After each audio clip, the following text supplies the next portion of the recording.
Welcome to rSlash Am I the Butthole, where OP's wife makes out with someone else during their wedding. Am I the butthole for canceling our honeymoon and considering divorce when my wife made out with a female friend at our wedding? I'm 24 and my wife, Sarah, is also 24. We recently got married this last week. Me and my wife have been together for 4 years, and we've only had this one major issue. My wife is a drinker. She only drinks about once a week, but usually drinks way more than she can handle. When we first got together, I realized that she has a habit of making out with random women when she's drunk. Now, I don't think this is sexy or exciting. I myself am bisexual, and I view this as cheating. After the second time I caught her doing this a few months into dating, I sat her down and told her that this would absolutely not be okay as long as we were in a committed relationship. It took many conversations for her to understand that I was serious and viewed it as cheating. She promised to stop, but insisted that she didn't cheat. She was good about cutting back on drinking and being more mindful of me. However, over the years, I caught her kissing 2 other women. Once a random acquaintance, and the last time about 2 years ago was with her best friend turned maid of honor, Brooke, who's 24. An important piece of information after I caught her last time is that I had a complete and total breakdown. It took her coming to my therapy sessions and couples counseling for her to understand how badly she hurt me. I told her that if this ever happens again, regardless of the circumstances, I was out. This brings us to the present. The wedding day came around and it was perfect. The happiest day of our lives and whatnot. Then we went to the reception. We of course got pretty drunk. Not blackout drunk or belligerent, but definitely drunk. At some point, my wife asked me to get her a pair of comfortable shoes. On my way back, I see my wife with Brooke's tongue down her throat in the middle of the dance floor with her other bridesmaids. I stomped my way to the reception, pushed Brooke out of the way, and said something along the lines of, "What the F are you doing?" At this point, everyone stopped and looked at us, and I just threw the shoes and walked out.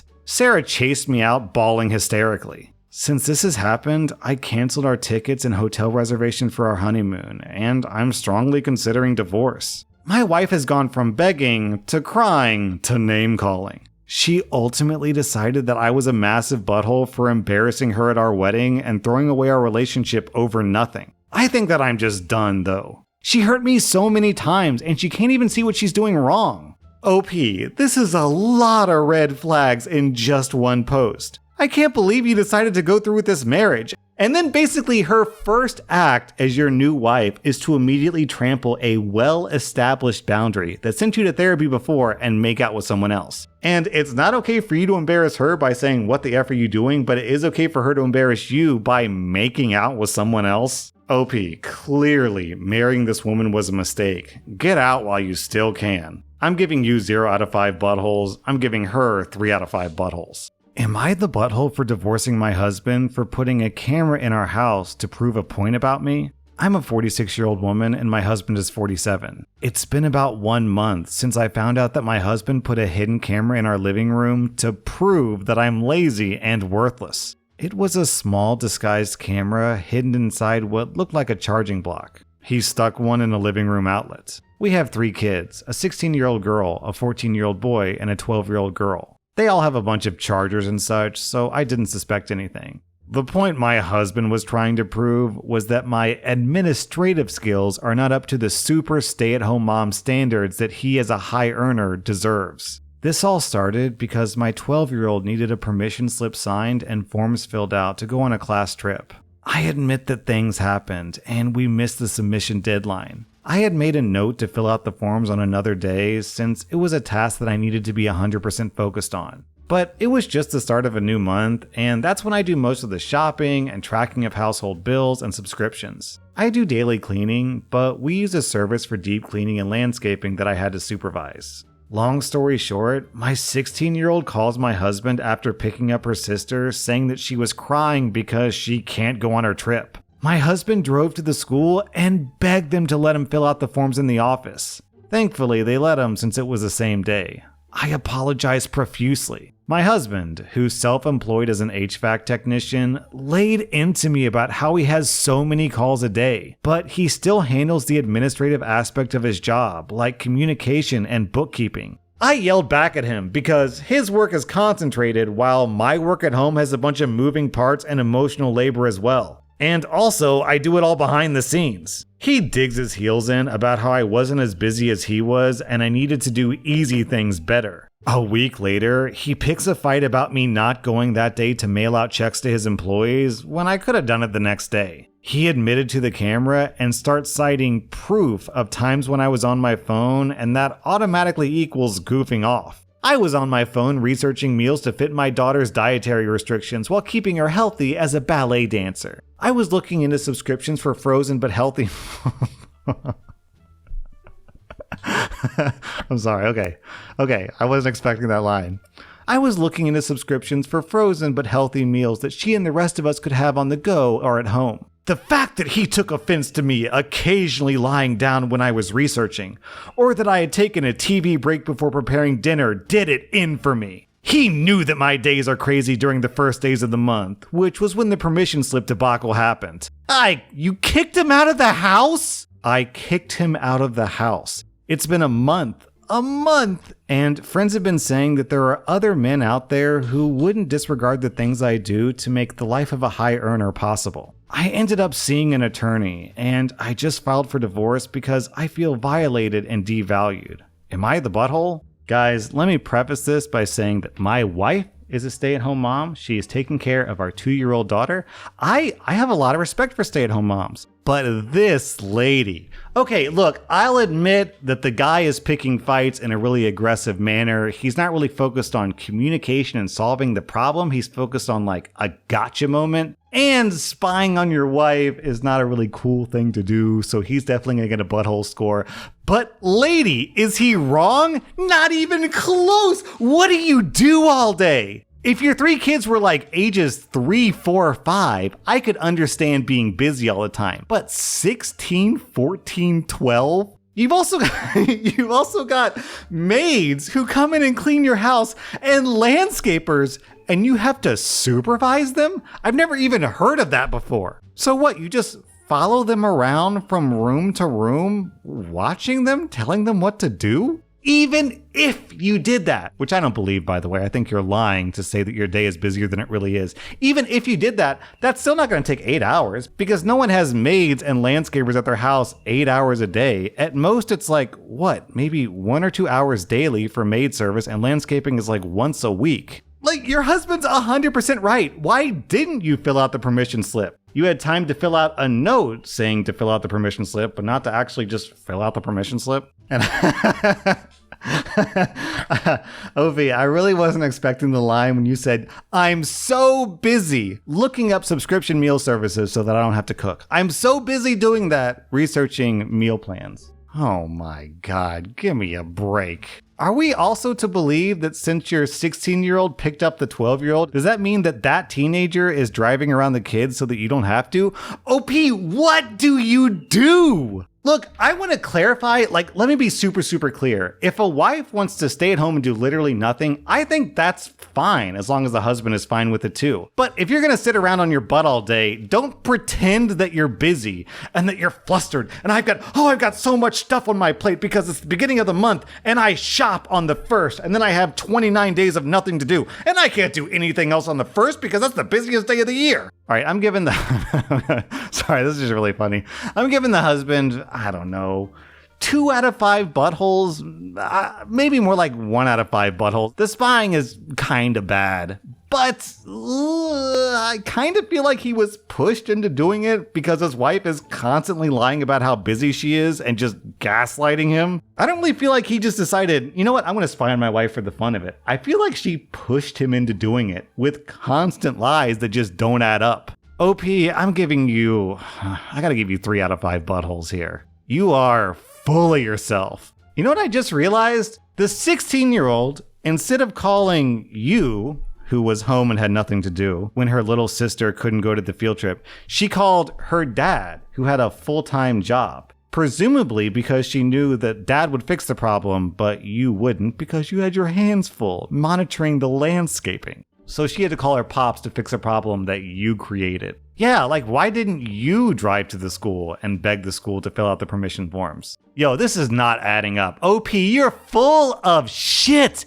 You're so full of shit. All right, I gotta check the comments. What else is this lady saying? She's so funny. Okay, so what? She made 3 comments, and they're all about the mail. She's complaining about the mail situation in every one. She says, my husband thinks that dealing with the slow inefficiency of the post office isn't real work when I'm the one doing it. But then, when he went out after our fight to mail the checks himself, somehow dealing with the long line right before closing was suddenly work for him. He thinks that because he's the one generating the checks, which takes 2 seconds, and printing them, that is somehow more payable work than what I do, because I was going to the post office anyways. If I was paid for the labor I did and the tasks that I constantly pick up for the household, dry cleaning, cooking, shopping, he'd be bankrupt. Yo, what am I reading? Dry cleaning doesn't take that much time. Cooking, lady, you just admitted that you order out to subscription services. And you don't even have kids at home to cook lunch for them, so is it just dinner?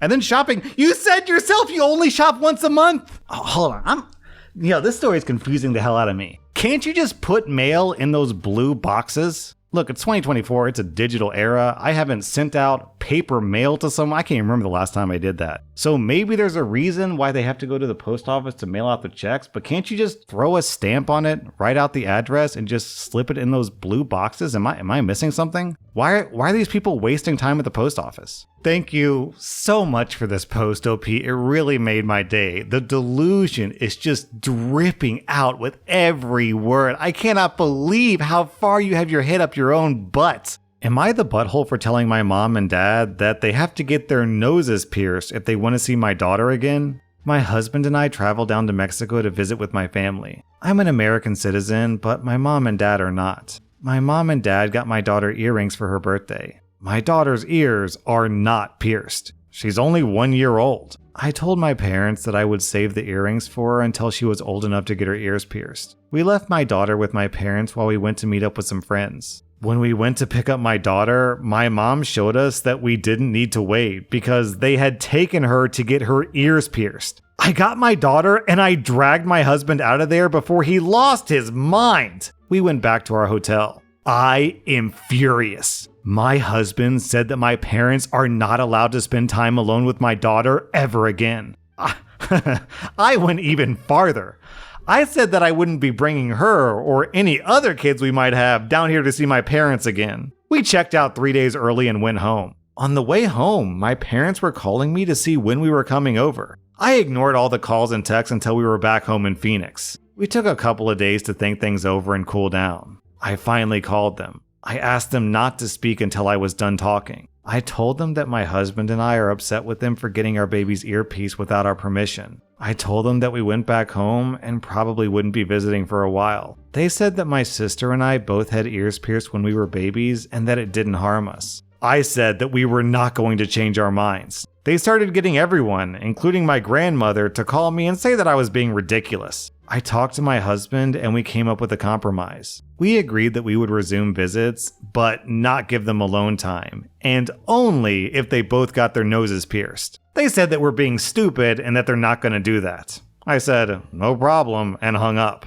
We started blocking anyone who tries to call us and give us flack for denying my parents their right to see my daughter. This one's pretty easy, OP. You and your husband set a really clear boundary, and your parents disrespected that boundary. So for that, you get 0 out of 5 buttholes, and your parents get 1.5 out of 5 buttholes. Am I the butthole for having an affair since my girlfriend said that we're just friends? I'm a 28-year-old man, and I've been seeing Amanda, who's 27, for over a year. We went on dates, we were intimate, and we lived together. Basically, we acted like a couple in every way, except that she would insist that we were just friends whenever I tried to make it official. It started to really bother me that after a year, she wouldn't acknowledge that we were in a relationship. One night at a bar, I met Lisa, who was very forward about being promiscuous. I thought that since Amanda and I were just friends, it wouldn't be cheating to hook up with Lisa. So I took Lisa home to the apartment that Amanda and I shared, and we were cuddling on the bed when Amanda walked in. She was furious and gave me the silent treatment for days. After some groveling and apologies from me, she finally agreed to be my official girlfriend. It's been 6 months since then.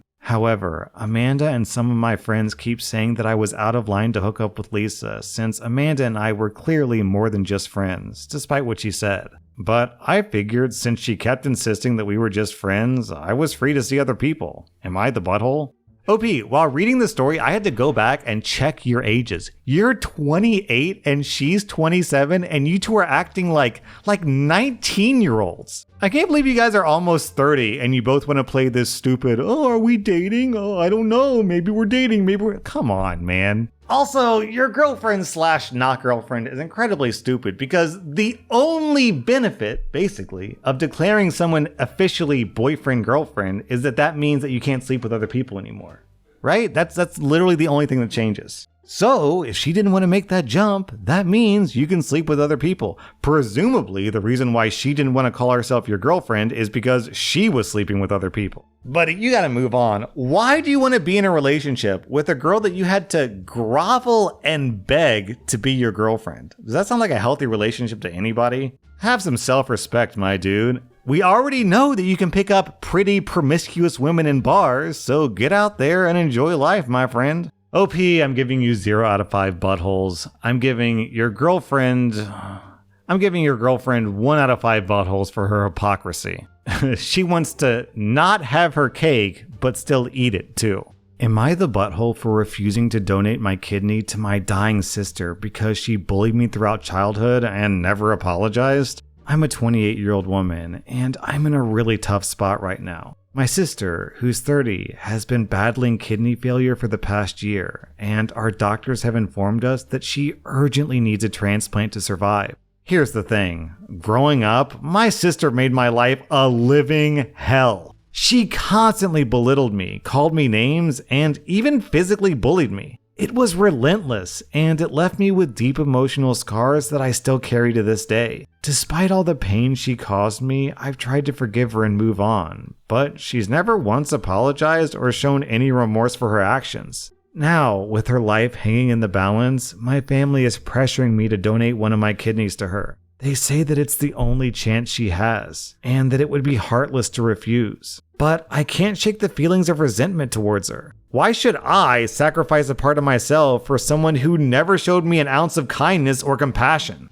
I know it sounds selfish, but I just can't bring myself to do it. Am I the butthole for refusing to donate my kidney to my dying sister because of our troubled past? Down in the comments, Bakiboo says, as a former donor, you have to pass a series of medical tests. The most important test is a psychological test. Considering your feelings and the pressure from your family, it is highly unlikely that you would pass. OP, I think you're in the clear here. Even though this is literally a life or death situation, even if you loved your sister with all of your heart, you can't really be asked to give up a body part unless you're comfortable with it. What I want to know is, why can't the rest of your family donate a kidney? Maybe because they're all selfish jerks because they allowed OP to be bullied throughout her entire childhood and never stepped in to stop it? OP, you get 0 out of 5 buttholes. I'm giving everyone else in your family 3 out of 5 buttholes.